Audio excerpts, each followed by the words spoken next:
Hi guys, welcome back to the channel. My name is Steven. I'm a pharmacist and I own 52 units of real estate. So today I want to talk about stress reduction strategies that I've been doing and implementing in my life.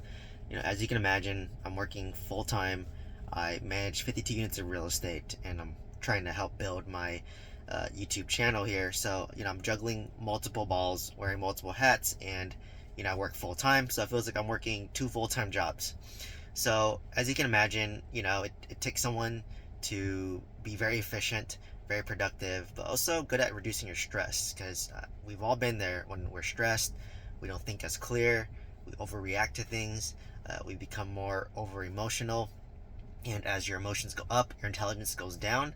And when you're running multiple businesses, you have to have a level mind, you have to think clearly, and you have to make sound decisions that cost tens to hundreds of thousands of dollars, right? Like if I'm making offers on $1 million properties, if I am renovating properties and the cost of renovations, if I'm vetting property management and general contractors, it really requires you to be mentally sharp at all times.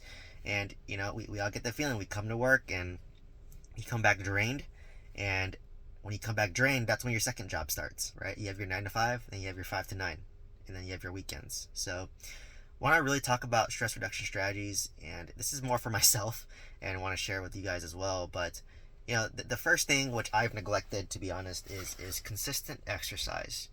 And for me, I used to really consistently exercise back when life was a little simpler, to be honest. I just worked and didn't really own as much real estate and didn't have any side businesses. I basically just had a 24-hour gym membership, and I used to work out pretty consistently, about maybe 4 times a week for an hour, and I would do kind of powerlifting training, and that's how really reduce my stress. And we all know the benefits of exercise, right? Stress reduction, it boosts endorphins, which is the feel good hormone. It helps move your body and relieve all the tension, the stress. It helps you sleep better. It helps you feel more self-confident. It helps reduce mortality rates. It's just a lot of benefits. We all know it's good, right? So to me, it's really interesting. Like I view stress now as like a bucket or a jar, and throughout work, throughout my real estate, my jar fills up, and then if I don't empty the jar, then the stress starts to overwhelm, and that's when I come to work cranky. That's when I come snappy. I don't respond or react well to additional stress, and I have kind of have that victim mentality. But when I exercise, it empties that jar, helps reset me physically, mentally, and spiritually, so that if I deal with more stressful situations, I'm not angry, I'm not reactive. Instead, I'm like, oh, this problem is easier than I thought. Let me solve this problem, right? Because I've seen it. Stress compounds over time, wealth compounds over time. So you have to find ways to regularly empty your stress buckets. So exercise, and this is for me, I try to work out now at least every other day. And even if exercise is just like doing some push-ups or going to the gym, just anything to move your body. When your mind is stressed, you got to move your body, right? That's what I need to do. And my W2 job's a little more stressful now, more pressure. So compared to my other jobs, it's forcing me to like basically exercise more to relieve that stress bucket, so that I can come back, mentally sharp, ready to take on the day, as well as my side business, right? Remember, I'm doing like two full-time jobs essentially. And then another thing that um, I'm doing is trying to like walk more. So for me, I'm sure y'all feel that you ate like a really big lunch, a really big dinner, and you feel groggy, you feel sluggish, you have brain fog. And the reason for that is the blood is being shunted from your brain, from your other organs, into your gut to digest the food, right? Because it takes the most amount of energy in order to digest your food. So to reduce that, number one is you have to eat clean, right? Like don't eat like processed foods, like fast food. Like I don't eat McDonald's anymore. Number two is don't overstuff yourself. You want to eat up to 80% capacity and then stop once you're satiated. And number three, and this has been game changing for me, is after you eat, just go for a walk. Like, if I'm at the hospital, I'll go for a walk around the hospital. If I'm at home, I'll go walk around the neighborhood. And this helps stimulate faster digestion. It helps mobilize your muscles so that you use up all the nutrients you just got.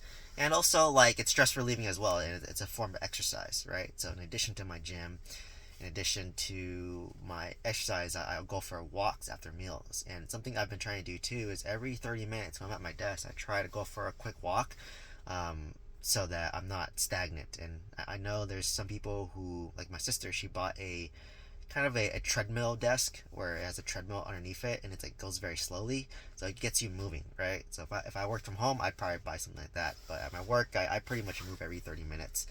So, it really adds up over time and keeps you mentally sharp.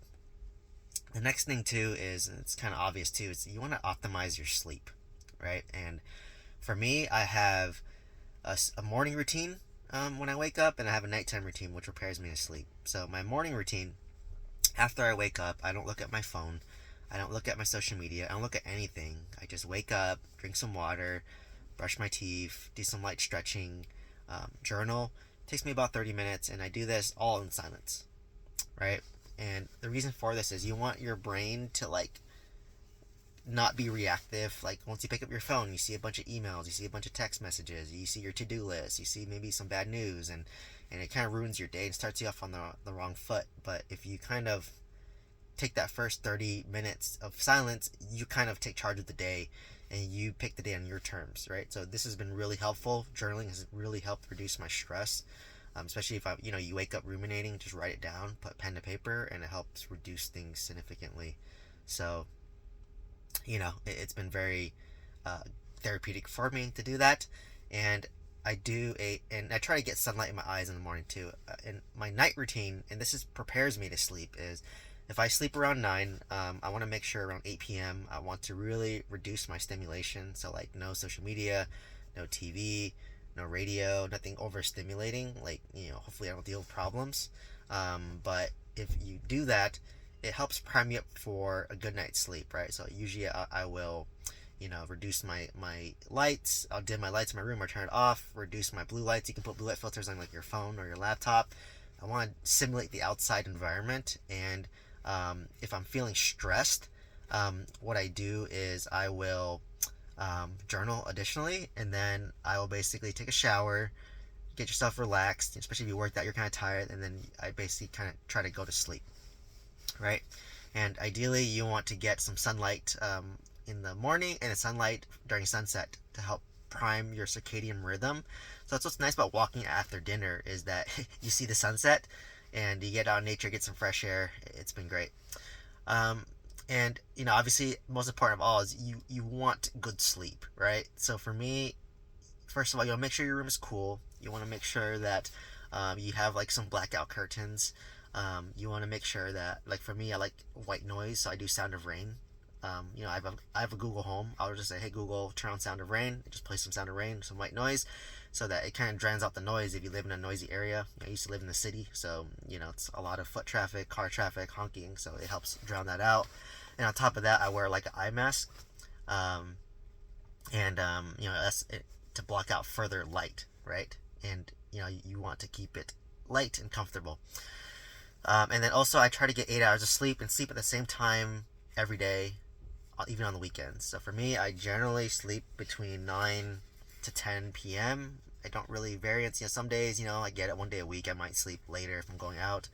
And then I try to wake up around like 6 a.m. to 7 a.m. consistently, right? Even on the weekends.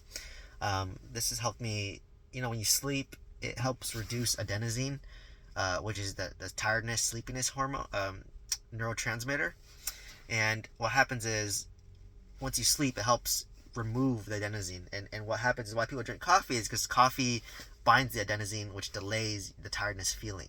That's why people drink coffee. But if you sleep more, it helps you. But don't get me wrong, by the time it hits like Thursday, like today, my fatigue builds up, my stress builds up, so I need to like basically go to sleep sooner. And I still need coffee too towards the end of the week as my week beats me up. Another thing that helps reduce stress is, for me, when I'm at home, when I do have free time, I like to turn off my brain. So I like to turn off my brain, watch some anime, watch some Netflix, just really reset. So like when you work, you work. When you're having fun, you have fun, 100%. No in between, right? That's what I mean by you have to go straight. Like if you relax, turn off your brain. If you're working, just 100% work, right? And that balance helps me achieve stress reduction. So here are some tips that I gave that help me personally reduce stress. The one that I've been focusing on is just working out every other day, or when I notice that I'm just building up a lot of stress, I just got to get out there and move my body. Hopefully this has been helpful for you. Hopefully you pick up a few strategies to help reduce stress in your life. And as you go on your wealth building journey, please let me know if you have any comments or questions down below. Hope to see you in the next one. And please remember to like, comment, and subscribe. Thank you so much.